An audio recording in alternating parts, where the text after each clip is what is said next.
Hello friends, स्वागत करता हूं मेरे यूट्यूब चैनल IVME में।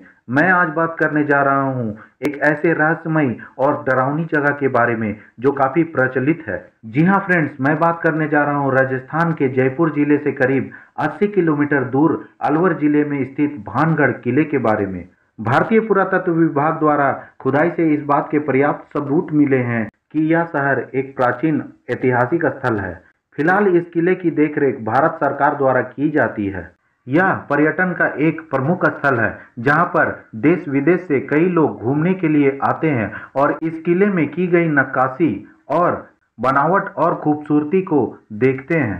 हैरत की बात तो यह है कि पुरातत्व विभाग ने यहां आने वाले पर्यटकों को सख्त हिदायत दे रखी है कि सूर्यास्त के बाद और सूर्योदय से पहले इस स्थान पर कोई न जाए। दिन में तो यहाँ पर पर्यटकों की काफी चहल पहल रहती है, लेकिन शाम ढलते ही यहाँ पर एकांत सा छा जाता है और कई रहस्यमयी घटनाएं घटने लगती हैं और कई तरह की आवाजें सुनाई देती हैं। ये किला जितना खूबसूरत है, इसकी कहानी भी रहस्यमयी और रोचक है। कहते हैं सन 1573 में अजमेर के राजा भगवंत दास ने भानगढ़ किले का निर्माण करवाया था और 300 सालों तक यह किला आबाद रहा। 16वीं शताब्दी में राजा सवाई मानसिंह के छोटे भाई राजा माधो सिंह ने भानगढ़ किले को अपना निवास स्थान बना लिया। स्थानीय लोगों का कहना है कि एक श्राप के कारण भूतों ने इसे अपना गढ़ बना लिया है। कहते हैं भानगढ़ की राजकुमारी रत्नावती बहुत ही खूबसूरत थी। उस समय राजकुमारी की खूबसूरती की चर्चा पूरे राज्य में होती थी। कई राज्य से रत्नावती के लिए विवाह के प्रस्ताव आते थे। उसी दौरान अपने सखियों के संग वह किले के बाजार में घूमने निकली थी और एक तांत्रिक की नजर उस पर पड़ गई।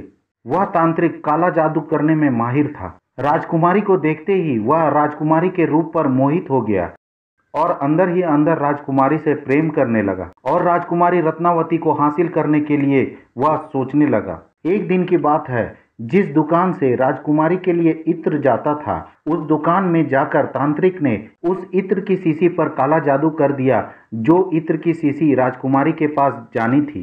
तांत्रिक ने ऐसा काला जादू किया था कि राजकुमारी इस इत्र को लगाते ही उसके पास दौड़ी चली आएगी, लेकिन राजकुमारी के गुप्तचरों ने इसकी सूचना राजकुमारी को दे दी। इसके बाद राजकुमारी ने इत्र की शीशी एक पत्थर पर फेंक दी। इससे शीशी टूट गई और सारा इत्र उस पत्थर पर बिखर गया और काला जादू उल्टा पड़ गया। काला जादू होने के कारण वह बड़ा पत्थर तांत्रिक के पीछे हो लिया और उस तांत्रिक को कुचल डाला। तांत्रिक तो मर गया, लेकिन मरने से पहले उसने श्राप दिया कि इस किले में रहने वाले लोग जल्दी ही मर जाएंगे और दोबारा जन्म नहीं लेंगे और उनकी आत्मा इस किले में भटकती रहेगी और यह किला भूतों का बसेरा बन जाएगा।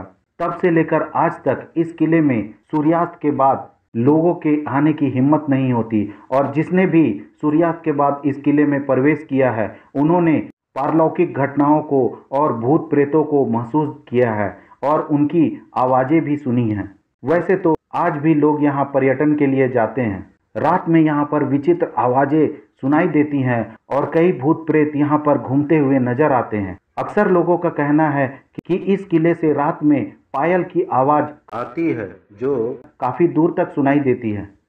तो फ्रेंड्स, मेरी ये जानकारी आपको कैसी लगी कमेंट करके जरूर बताएं और चैनल को लाइक शेयर सब्सक्राइब जरूर करें। साथ ही साथ बेल आइकन को जरूर प्रेस करें ताकि आने वाली वीडियो की नोटिफिकेशन आपको मिलती रहे। धन्यवाद।